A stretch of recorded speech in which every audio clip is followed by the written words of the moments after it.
brought back to the roots of Whitney Houston, which was the church. Mm-hmm. She came out of the church, and in many ways, she returned back to where she started.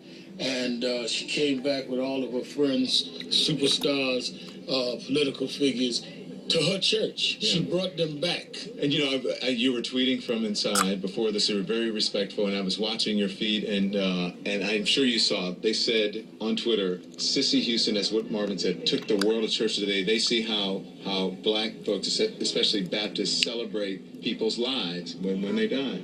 Yeah, well, I tweeted from the pastor's office. I didn't tweet during the service. I didn't misbehave. But no, I did think that when Marvin Winans said that, and everyone on the program were people that were involved in her life. We all were there, but those of us that were not as close were not on the program. So everyone spoke from a personal kind of testimony. Whitney was a beacon of light to this community, and I'm very, very happy that her mother chose to do it in this way. One moment that was seen around the world during the service is when it first started. We saw Bobby out here standing, upset he left. What happened inside? No, I talked to Bobby. Bobby did nothing but show love and respect for the memory of Whitney and his daughter. And Bishop Jakes and I spoke with him on the cell phone, and he has shown nothing but love and respect. I wish people would leave Bobby alone. Not that, but we just heard that his entourage could not be accommodated. I don't know anything about that. I know that Bobby, when he spoke to Bishop Jakes and I, said all he wants to do is show respect and love. Reverend, this is the service. This is the program. Beautiful program here. I'm going to hold it here and just look inside at some of the pictures.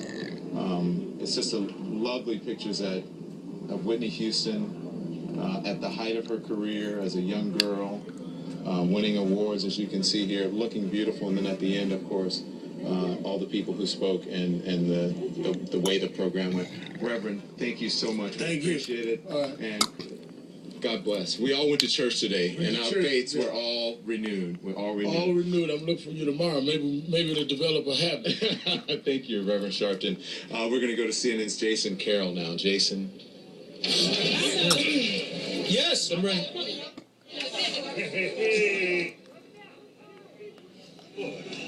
Well, we've been standing out here, and as you know, the service took place. You know, you heard prayers going on inside the church. There were prayers happening out here in the street. When you heard an amen in the church, you heard an amen out here on the street. And when there were tears inside during the service, we saw people crying out here as well. Obviously, a lot of folks were not invited. People who loved Whitney Houston, her fans, the people who knew her here in the community, they've been standing out here on the street. They were watching the service on one of our monitors in our truck, and they wanted to come out and share some of their thoughts about some of the moments that moved them the most. I know back here during the very end, during the eulogy, there were tears. I saw you crying as well. Obviously, a very emotional moment for you today.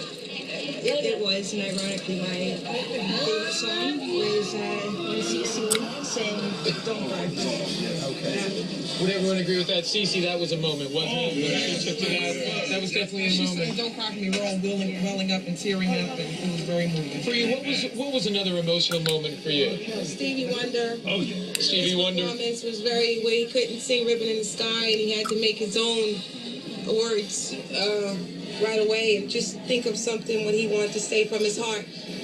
Whitney Houston was a woman who, she was a superstar, but she never really lost her roots here in this community, did she? Oh, no. Everyone really felt it, correct? Yes, correct. We love Whitney. She lived right around the corner of her mom's house back in the days, right from where I live. We love you, Whitney. We will always love you, and you will always be missed. I feel like I was in the church. Just standing here, I feel like I was really in the church, and I love when it was finishing and they sung Whitney's song. So obviously out here, just a few blocks from where the church is, Pearson, Soledad, everyone basically feeling that they, in some way, got to be a part of the service. Yes. Yeah, I can understand that. I think that's Can very you get true. this over your pants, please? Certainly those of us Something on your pants on the other side, on the inside. Right No there. question about it. It's We okay. also felt like we were very much in the middle of that service. We're joined now by the great Roberta Flack, amazing songstress, and what a pleasure to have you. I'm well. It's a pleasure to be here. The service from out here, and we're a little bit of a distance away, looks so moving and so amazing. And Reverend Jackson, I'm going to move if I can. You need to get out of the way. We appreciate you joining us, and Reverend Jackson joins us as well. You guys have just come over from the service. What did you think? It seems so beautiful for those of us who didn't have a chance to be inside. It was beautiful. I mean, needless to say, it was extremely beautiful.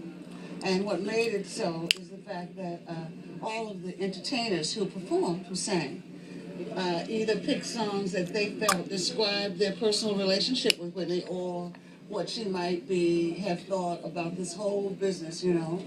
For instance, Stevie sang Ribbon in the Sky, and he changed the words because he said that it was one of her favorite songs and that he was doing that for her, but then he changed the words to be relevant to, you know, her passing, her birth date and her passing and everything. And then he sang Love's in Need of Love Today. That was a high point for me. Kim Burrell, you know, singing A Change is Gonna Come. Right. Changing the words as well. Yes, you know, but everything was really wonderful, and that's as it should be when you consider not only who Whitney was as an artist, but her mom and the church, the whole setting, just sort of kind of, you know. Jackson, let me bring you in here. It was a remarkably uplifting service in so many ways, wasn't it? Well, the eulogy should be the high points. It was the joy and the investment. I make the case, as all these critics weigh in now, that it's the box score that counts. You know, the energy of the home run, the energy making the error. But at the end of the day, she's a winner, and that's what matters. The cultural impact penetrated far beyond our appreciation of it. There's almost a new Whitney since last Saturday, and she will only get bigger, but because the appreciation of her will get deeper and far more profound. I thought it was amazing to hear the personal stories. Like Kevin Costner's story about sort of the behind the scenes of The Bodyguard was incredible. It was incredible. He was great, wasn't he? It was a revelation, I thought, Kevin Costner. He was extraordinary. And honest. And so was Clive Davis. Yes. And I think, you know, considering that they are not members of the black community, that was significant. Because you're in a black church, you're in a church where Whitney Houston, not just somebody, but Whitney Houston grew up, her mom is there, the whole family is there, there's a whole perspective.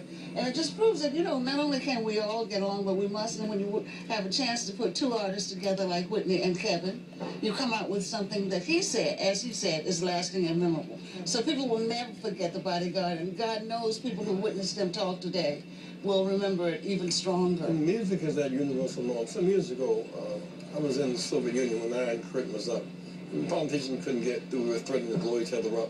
All night long, they played Motown, and they played sax. Music has that power. That's why musicians who have these special gifts must be careful to use them in a way that's transformative. And that's kind of what, I mean, I will always love you. The Star-Spangled Banner, Jesus loves you.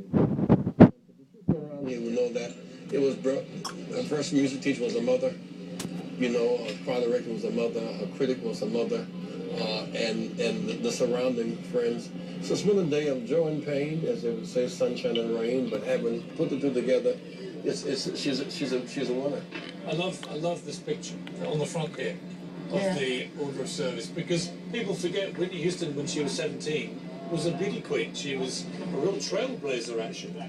She was a model, and she appeared on many magazine covers. The beauty queen at 30 and 45 and 48 too. It could have been a career for her, and you see that picture there. That was Really, beautiful. The really program's beautiful. lovely. We have to take a commercial break. I want to thank you for talking with us. My We are pleasure. so grateful. I'm glad I didn't fall on my face. Well, we did put in kind of rickety chairs up here a little I'd bit. have saved you. Don't Yes. worry about it. Oh, Pierce let's- saved Must our have life. died Let's do it again.